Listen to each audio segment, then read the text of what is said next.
Okay, ladies, let's talk about our improvement season. So, we have told our friends and family about the crazy journey we are about to embark on. We have done our prime phase, and we are now working on our improvement season before we start the prep itself. So, the length that is required, there is no maximum length. It's going to depend on how much muscularity you already have and how much you have to build. The minimum time is probably going to be around 4 to 5 months, but the duration of this length of the improvement season depends on how much muscularity you have to build. The improvement phase is so important. This is when we are going to be building enough muscle mass to make you competitive for your season, and it's also going to set the tone for the competitive season itself. If you dive straight into a prep without doing an improvement season first, you're going to end up just spinning your wheels in mud on very low calories and very high expenditure such as steps and cardio. So it's so important that we nail this improvement phase, get our calories really nice and super high, but make sure we keep our body composition in a good place, our health markers in a good place to make the prep as easy as possible. Ideally, to nail your improvement phase, we're going to be looking at 4 major factors: nutrition, body composition, training performance, and health markers. So let's talk about nutrition. It is important to make sure that you are aware that even though we're trying to get your calories nice and high in the improvement phase, this is not a time that you can just think about eating whatever you want. You cannot just be grabbing the extra 10 grams of dark chocolate, the spoonful of peanut butter, or the extra 10 grams of oats. This is a time to really make sure that you nail exactly what your coach has given you to make sure that you keep your body composition in a good place. So notes we can take for nutrition: when we have protein, we want to be having 1 gram of protein per 1 pound of body weight. Carbohydrates are set between 3 and 5 grams per 1 kilo of body weight. And fats are also set at 0.5 to 1 gram per 1 kilo of body weight. We can also bring in some off-plan meals at the weekend, so maybe like 1 off-plan meal, just to make sure that you do have that downtime and you can spend that time with family and friends. Within this time in the improvement phase, although we are getting our calories nice and high, it's so important that we keep the body composition in a good place. This will just keep our health markers in a good place, and it will also just set us up for a very good, successful prep. Having a higher caloric intake is going to help us with our training performance, and it's also going to help us with recovery to keep on pushing in our training sessions. Managing our body composition in an off season or an improvement phase is so important. So how do we do this? First of all, we want to start the improvement phase with as lean a body as possible. Our body's always going to respond so much better to being lean.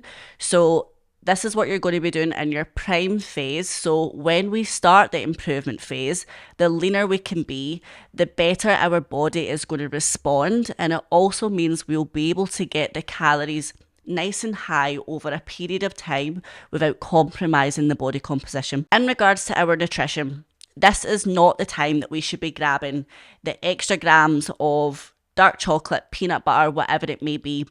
If you do this and you're not following your baseline of numbers that your coach has given you, you're going to end up putting on too much body fat too quickly that is unnecessary for this improvement phase.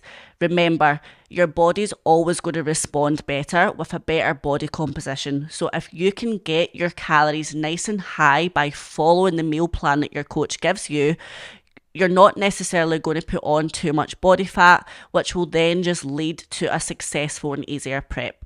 If you're continuously eating above your baseline of food that your coach gives you, it's also going to make it very difficult for your coach to be able to coach you effectively. If they don't know what you're eating, how are they supposed to increase your calories every week without knowing actually exactly how many calories you're intaking? So we can also manage our body composition by looking at our expenditure. So our overall step count, training intensity, so really pushing in our training sessions, alongside doing weekly check-ins with your coach to make sure that everything is going in the right direction. Gaining too much body fat in the improvement phase is just going to make your prep extremely difficult. Remember, we have to get into true condition for stage. So if you have to go from one extreme to the other, it's just going to be non-beneficial to your health markers, and it's just going to make it extremely difficult. Okay, so let's talk about training performance.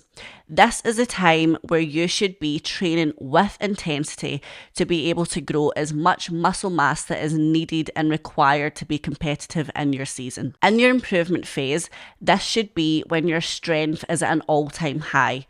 If you're monitoring your nutrition, keeping your body composition in a good place, this is when your strength should be getting stronger and stronger every single week. So, how do we monitor training performance? First of all, you should have a training split that ties in with your specific goals and what you have to work on to be competitive in the season.